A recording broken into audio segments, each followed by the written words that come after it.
And welcome to episode 140 of 280 Training Comics. Go ahead and hit that like, share, subscribe for us if you're on YouTube. If you're listening to the podcast, go ahead and hit follow, leave us a review, do all that fun algorithm stuff, and we'll go ahead and get into it.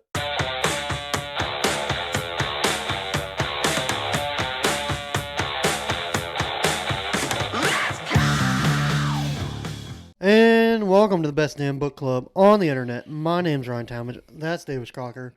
This is 280 Training Comics, and today we're reading Avatar: The Last Airbender, The Promise, Part 1.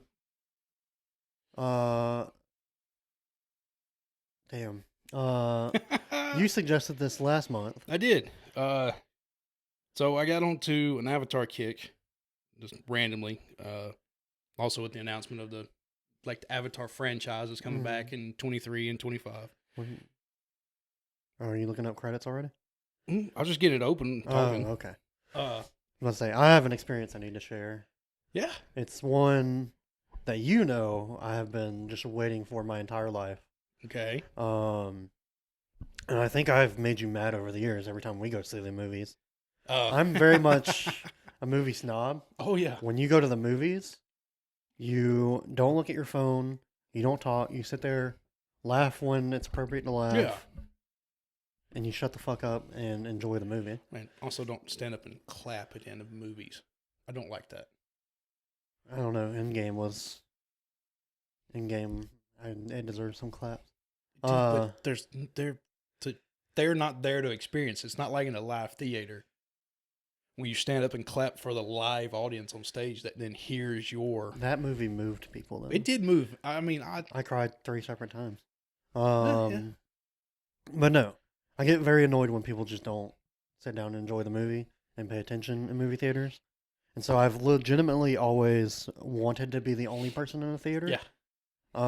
Without having to pay to rent out the whole theater. And it finally happened this past week. For context, the entire month of March is being recorded 2 weeks since we recorded February. Yeah. Ant-Man still hasn't come out yet. Nope. It comes out this Friday. This coming week, yeah. So that's just where we are at in time. But I went to go see Knock at the Cabin. And I'm working not out of town, but it's not in Birmingham. It's like an hour drive.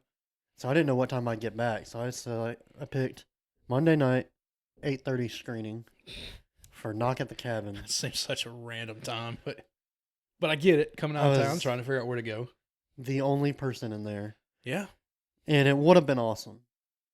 Except for the fact that M. Night Shyamalan movies are technically suspense thrillers. Right. Which means you get horror movie trailers at the beginning. And so they showed 4 back-to-back horror movie trailers and then turned the lights off and said, enjoy your movie. So you went from horror movies to the nice little Coca-Cola ad before the movie and then just enjoy. Lights out to... I was just like, well, this is not fun anymore. Wife and I have definitely experienced, I would think, probably more than you. We've had 4 or 5 times complete empty. What? Yeah. How? Just, I mean, we live in the town we live in. We just go. Is there a movie theater here? Yeah, there's one just about 20 miles from here without having to go all the way to Huntsville. I thought you were having to go to Huntsville. No, and when we go to that one, it's usually 2-3 weeks after a movie comes out. No one cares about it anymore. We'll go on a Saturday afternoon and no one's in there. Go on a Thursday afternoon, no one's in there. I'm jealous. I can't wait 2 or 3 weeks though. We went and saw Black Panther, Wakanda Forever, and we were one of 5. And the movie blacked out in the middle of it, like completely. Just the sound kept playing, but the screen just went black. And one of the people left. I thought the other 2 were leaving, but they ended up going and talking. Like it ran for like 10 minutes before somebody actually shut it off and brought it on. Hey, can y'all? Yeah, they went and did it. They were like, yeah, we're gonna go tell them. No. But they were great. They didn't turn on their phones or nothing. But yeah, man, a lot more times been in an empty theater than I'm jealous than not. I will never forget. It's funny. I went and saw Black Panther. I thought there would not be as many people at like Sunday morning. Like the early that 11, Sunday morning, 11 o'clock show, 11 o'clock. or 10:30 something. Yeah, shit was packed, and I was one of skip church. I was like one of maybe 10 white people in the whole. And Oh, it was of course, yeah. it was Hoover's big Ooh, like theater. the big auditorium one. And I was one of 10 people, 10 white people in there, and fucking crying at a Black Panther movie. Hey, we can all enjoy the same shit. And none of the black people were crying. No. I was just like, oh no. Now I look like a dumb white boy. Yeah. Damn. I think I gotta start coming to the movies up here. Yeah, anytime. I don't know if you're. Is it AMC? Yeah, they're AMC. Yeah. Yeah, both of them are AMC, so you could do your. I do get a free ticket. Yeah. I would definitely say if I was in town more, I would probably do the AMC thing like you do. $20. And also you're like 2 miles from a theater, so it's it's real right easy. around the corner. So it's real easy for you to go, hey, I want to go watch a movie. You just dip down and go watch a movie. God forbid if I lived around the corner from the Vestavia one that has recliners and alcohol. Oh, dude, I'd be would fucked. never leave. But I'll never forget one of the worst movie going experiences you and I that I've had. It's always and been I think Prattville. And you and I experienced it together was Every time I go to the Prattville movie theater, there's some shit in there just ruining everything. The worst one to me was when you and I went and saw Batman v Superman, and my wife came up too. We all three went. We got in our seat. I like sitting at the top, top 3 rows, dead center. Mm. So you're at the top and looking down. And I remember people Phones, directly in front of us were phones and phones and phones. Everybody was talking. And, like no one was there to watch the movie. Like the entire time, like there was the first time like Batman and Superman was going to be on the screen together. Yeah, and it was like 3 rows down and to our left, there was literally 2 people having a full blown conversation in the middle of the theater, and I'm just like, and then we're in a theater watching the movie. If you're at home, I don't give a fuck what you do. Yeah. But we've all paid money I to started be here. talking to the movie. I was the only one in there. I started screaming. Now when you're by yourself, you can do all sorts of shit. It's so much fun. Yeah, and then Batman v Superman was just cut horribly. But that's the worst movie going experience I've ever had. Yeah, and it was in Prattville. I had a really bad one. I forgot what movie I was going to see, but it was. I think I was staying there when I was working in Opelika, but then I had to go to Prattville for something the next day, so I just stayed at my parents' house, and so I just like, all right, I'm gonna go do my weekly movie, and I want to say, I think it was that action Christmas movie.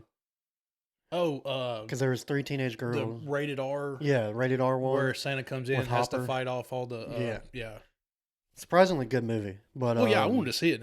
We never went and saw it. It was actually like kept the spirit of a Christmas movie, but then there's 3 teenage girls, clearly snuck into that movie because they weren't old enough. To get in there, and just on their phone, like legit like taking selfies, like raising it up. I'm in the picture, and you can see me just like, what the fuck. And they didn't take that as a hey, maybe I should stop taking selfies. Doing this fucking shit. Took like 5 and did the thing where like the screen goes super white and acts as a flash and shit. Yeah. And it was annoying as fuck. I don't understand. Like, I remember it being such a privilege to go watch a movie when I was younger, because there, like, the closest theater when I was growing up was an hour and 15 minutes away. Yeah. And so we went to see a movie. It was it was a big deal that we got to go to Montgomery, go sit in the theater and do this.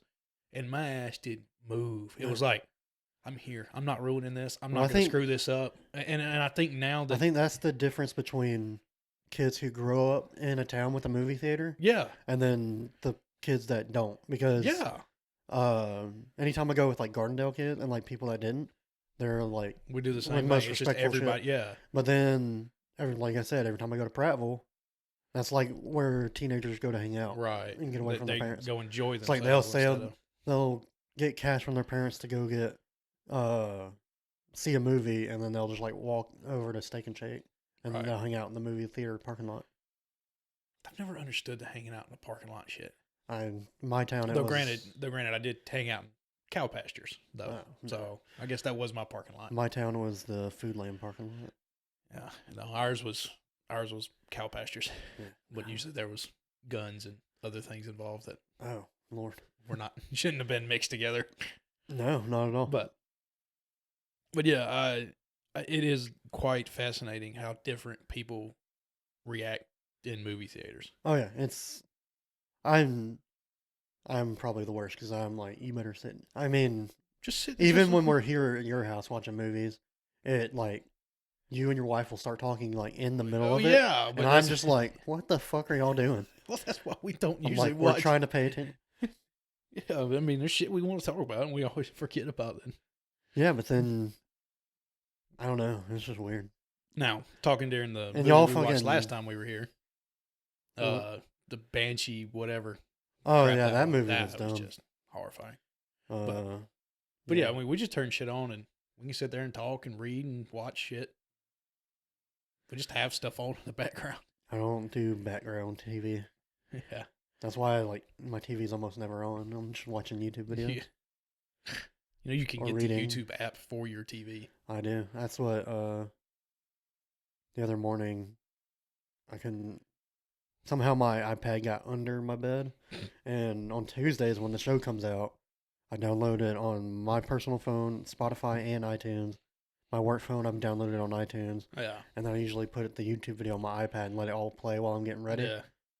Couldn't find the iPad because it had gotten up under the bed, and so I put it on TV, and I walk out of the shower. It's just my fat self sitting there. I'm just like, On just "Ugh." oh god. Oh, you saw it on. Yeah, I'm like, we gotta get this shit together. Fuck, man. Yeah, I put it up on the big TV at the house one day, and I just walked and kind of doing that same thing. I walked in and went, yeah, that's got to get down. Yeah, no. Like, that's got to go to something else. Because normally I put it on the iPad, throw it face down on the bed, just have it play. and then like flip it over to check and see if it's done or not. But yeah, I guess we could talk about. We've also discovered, reels and shorts. We finally put one we're out. how many years into and finally figuring out how to do this shit? I mean, I've watched videos talking about how you have to put shorts out to grow. You have to put reels out to grow. We've even spent hours sending reels back to each other on Instagram. Mm-hmm. And not once did we go, hey, maybe we should maybe we actually should do this. Yeah. So we're gonna try to do more like reels and actually make them instead of like Just cut pull them, from the actual YouTube video. Yeah. We're gonna try to make actual reels. So look forward to that. Try to do maybe one a week if we can figure that out. But we can try to figure. We can find some way to do something. yeah. But I mean, we had on a 60-second short that was not very good in my It's opinion. just literally ripped from the feed. 500 views and 4 new subscribers. And I Like, was just like, okay. 3 days, which yeah. for us is. Yeah, I mean, yeah, it's not crazy Ain't numbers no for other- everybody else, but ain't no other video we had got 500 views. I know. I don't know if half the collection has even got 500 views. No. So yeah, we're gonna try to do some more of those. I didn't know people watch YouTube Shorts. If I'm gonna go watch that. They all just seem like previews of videos. Well, so what I've done before is I've gotten on a YouTube Yeah. Shorts kick every now and then. If I just got bored of watching videos, I'll just go to the short section. Shorts, I usually just go reels. And what usually happens, like it's kind of like what we're talking about, is like it's pulled from a big video, but they take it and condense it into 60 seconds and go, if you want to hear more, go check out yada. Yeah. And then you go watch a video. And it's usually, I got on like this guy was doing a weapons of war. Like he'll pick a weapon and go, this is what changed war for X years, and he explains how it happened and how it was created. Then he goes, this is how archers changed war and all this shit. Oh. And he's like, if you want to hear more, go check out my video. And then he goes over, and that's got kicked into that a lot. Yeah. I don't know, but if you're one of the new subscribers, welcome. Thank you. Spread the word, I guess. I don't know. Fucking. We'll get into the book now. Yeah. Avatar: Last Airbender. We both really like that franchise as a whole. Oh yeah, and this is The Promise Part 1. Yeah. Again, there's foreign names in here, Asian names, so I apologize in advance for butchering any of these. The script is by Jean Luen Yang, art and cover by Guri Hiru, and lettering by Michael Heisler. Heisler sounds German. Yeah, that's definitely, I think, German or somewhere around that area. Australian, not Australian.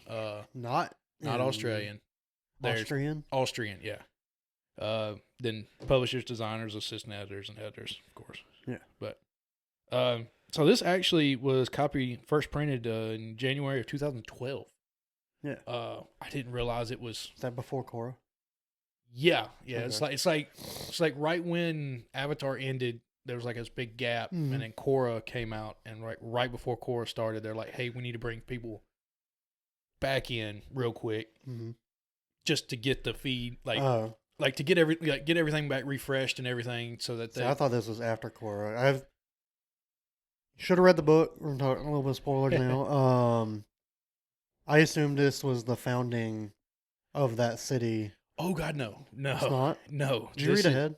No, I didn't. I did. I wanted to, but Yeah. so This I would isn't that city assume where that they all Republic congregate? City. I would Yeah. assume that this is where it's going to end up at. What is happening? Because it's like at the bay or whatever. Yeah, I forgot the name of the bay, but yeah, it's I would assume that's what's going to end up happening. Yeah. They're all going to agree that this is going to become the city, but we're 1 year removed from the war. Yeah. The 100 Years' War just ended. So I mean, you still have 40, 50 more years before Korra is even born for them to figure out what they're going to do and how they're going to do it. I don't remember how old the city was when we got into Korra, though. I don't know. Let's see. I assume this. Yeah, all right. So Korra came out in April 14, 2012. Yeah. So like literally a few months before this came out. Yeah. So yeah, I imagine this becomes a Republic City, or leads to the Republic City. So, of course, it's not simple. But we don't have to find the answer now. We might read the books. Way. Might read the books in the future. Might read them. I probably will, just because. I know you're going to. I like Avatar so much. I'll continue reading it. But yeah, I think it is.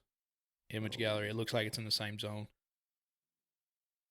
Who's smart? Well, I mean, the whole idea was it's kind of, I would imagine, but I would assume that this isn't going to be they're not going to say it in the first 3 pages or 3 issues.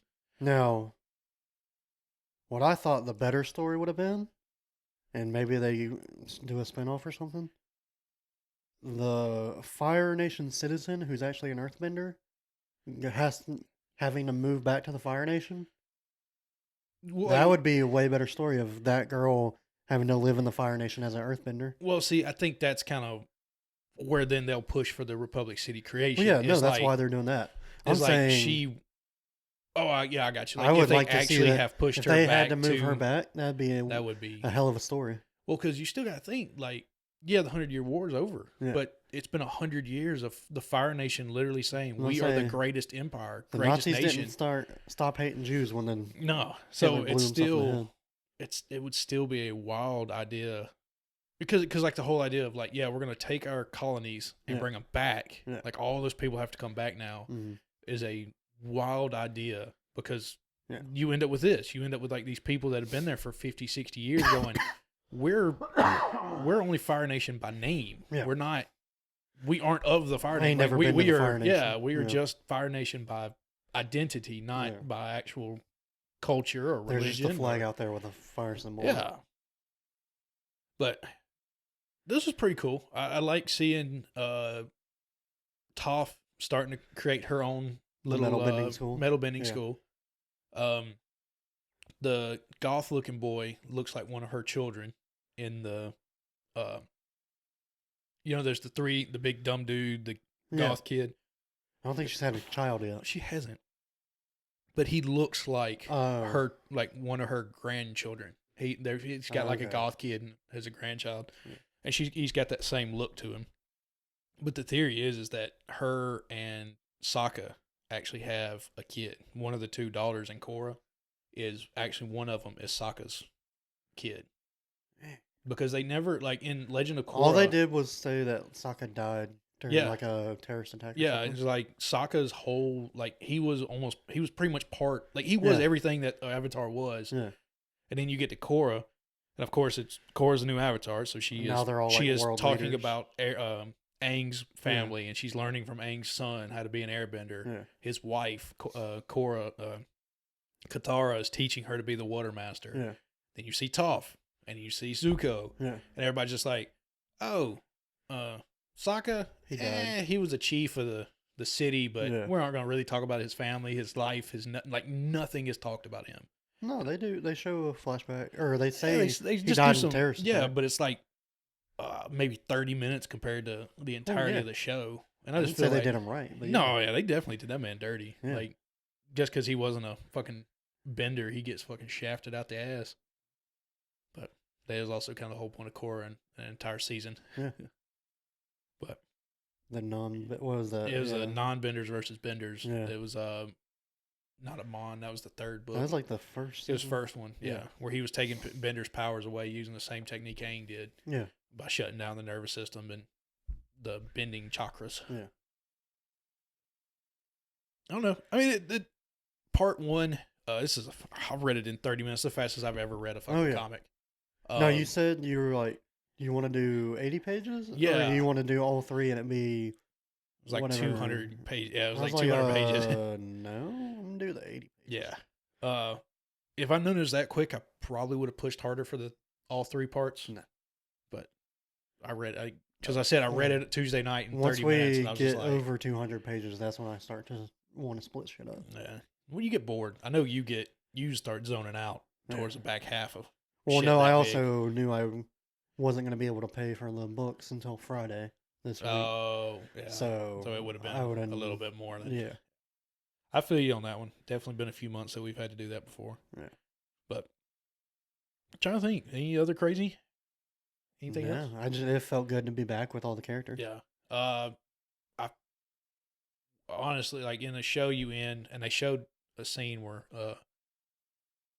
Zuko goes and visits his father in prison. Yeah. That was at the end of the show where he Mhm. says, "I want to find my mom." There's a whole comic about that, Yeah. 5 issues. And then, of course, he ends up back with his dad at the end of going, Yeah. "How do I be a fire? How do I become a Fire Lord?" Yeah. It's like that's not the. Don't learn from him. I don't know. Go find your Go find your uncle. He did pretty well. He just lost to the Avatar. Yeah, I don't know if you can consider world domination and genocide good, but sure. No, you go, hey, what did it take to? He accomplished a lot, so he knows how to be a leader. He did. You just don't do the bad shit. How did you manipulate people? How did you manipulate people into fear and Well, yeah, you don't have to following do by me? fear. But I don't know. I'll definitely, if we don't read it on here, I'll continue this just because I want to read them, and they have like the big hardcovers, out, and I want to get one of them. Finish this one off, at least. But I don't blame you. what about you? I don't know if it's something I'll like go by the hardcover of, but Yeah, I wouldn't mind reading it on the show. like a plan. We got fucking 6 more volumes of Why the Last Man. Yeah, we do have a lot more while the last man left. But we'll keep that to the Why the Last Man episode. Damn, we're gonna be short this week. It's alright. Personal recommendations. Yeah. You got one lined up, or I need to? No, you need to go first. All right. So, I'm sure we've talked about it on here before, but I've watched some Top Gear, the car show, and one of the guys on there, Jeremy Clarkson, has his own farm now. The one that punched the producer? Yep, one that punched producer, got him fired from the BBC. The other 2 guys left with him, and they now were the grand tour on Amazon. Probably rich as fuck. Oh yeah, they've made so much money. Like them leaving actually probably was better for them. Yeah. Because they got on Amazon and Amazon just fucking dumped money at them. It's like, here, do it. We'll take the idea. Well, he's got a second season of Clarkson's Farm out. He purchased the farm before COVID, pre-COVID, and it's literally a year of following him around and like watching him, a car guy, have no idea about farming, come up with these crazy, grandiose ideas. And his money manager / farming associate is like, yeah, no, you can't do that. Yeah. He bought a Lamborghini tractor that is like 2 stories tall, 40, 50 feet wide, because it's a Lamborghini. Like, it's the badge, the Lamborghini badge. And he's like, bigger's better. And his associate was like, your fields aren't big enough for this. Yeah. And literally, he took it out there for the first time, and he can't make the turns because it needs such a wide arc, and his fields aren't big enough. Yeah. And it's like, oh, so now it's just a hauling tractor. Like he just hooks up and just drives shit down the road. He's taking up the entire lanes. Yeah. But it's comedy. It's him from his ideas from Top Gear and like his crazy themes and schemes, trying to figure out what he wants to do, and just watch him fail and halfway succeed. Yeah. But we were watching episode before this. It was actually pretty funny. It's funny. And I was sitting there, I was like, wasn't that show about fucking cars? Yeah, his show is. And he makes a big point talking about how farming is a big part of our lives. Like, we have to keep farmers going so we can eat and survive. Yeah. And he shows the struggle that they're always, like, pretty much farmers are operating in the red continuously. Yeah. And that they have to the government has to help them out just to keep them farming. Because if they quit farming, then we're all fucked and we all starve. So, but did you figure out yours? Yeah, I got one. Do a free shout out. I don't know if you've actually met him. It's one of Merritt's friends that she went to high school with. Okay. He played in the $1 Million Band at Alabama, I think. Oh shit. But this hoodie, Wielded Steel, is his some type of metal band. I don't particularly listen to heavy metal, other than like the occasional Enter Sandman, Metallica. But I started going through metal stuff, and there's like 15 different styles of metal. Of course. Back in the day, we'd probably just call this a little bit of screamo. Screamo, yeah. But yeah, he's I know the guitarist for Wielded Steel. They're based out of Birmingham. Cool. They're actually like getting dates and stuff. Oh wow. And like apparently selling a bunch of merch and stuff. Oh cool. I think they said they had a little like run in Florida, and then came back to Birmingham, and then in Chattanooga, and then when I went to go pick up the hoodie, Michael was like, "Yeah, we got a show in Texas coming up too." So starting to branch pretty well. I was like, are they opening? Damn. Are they opening for people, or are they leading their own concerts? Right now, opening and stuff. Cool. But I mean, if you're getting that many, you're obviously doing something right. Well, I think they have 6 songs on Spotify right now. Well, cool.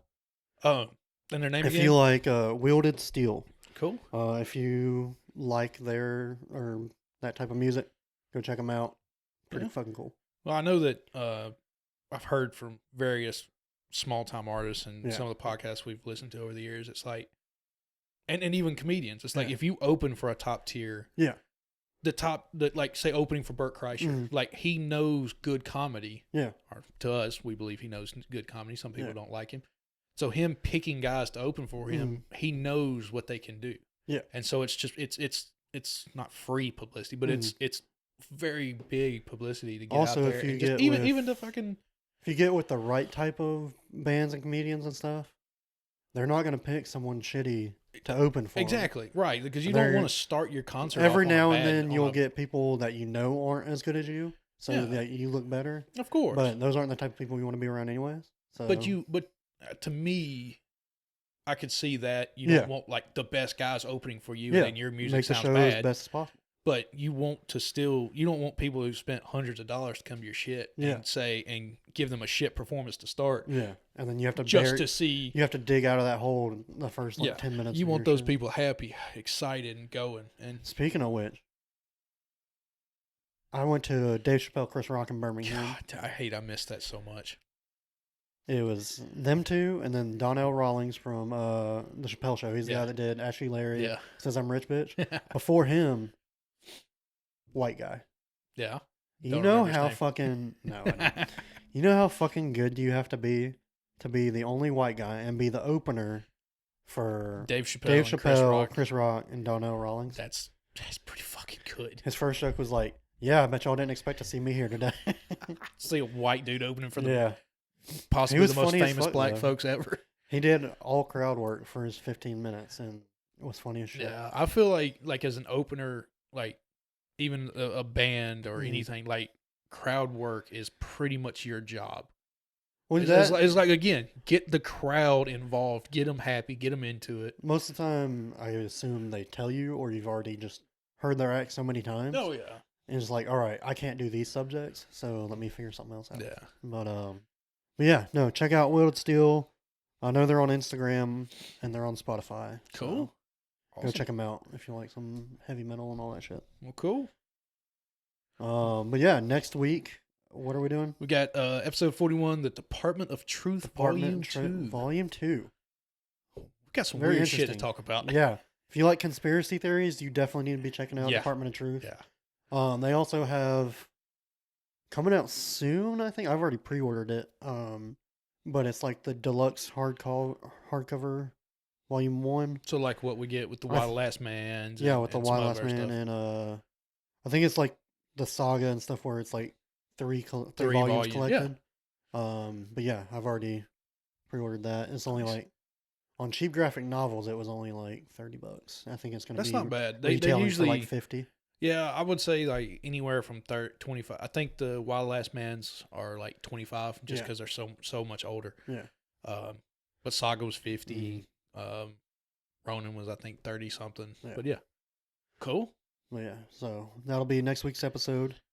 Go subscribe on Instagram. We'll be trying to do some more specific shorts and reels only content. But yeah, we'll be doing that. Hopefully y'all enjoy and let us know what y'all want to hear about. Yeah. And next week, because we completely forgot, and we probably should have done it on this first episode of the month, we'll let you know our reactions to the new DC movie lineup. Yeah. We had a brain fart on that one. Yeah. Yeah, we'll save that for next week. Just a quick one today.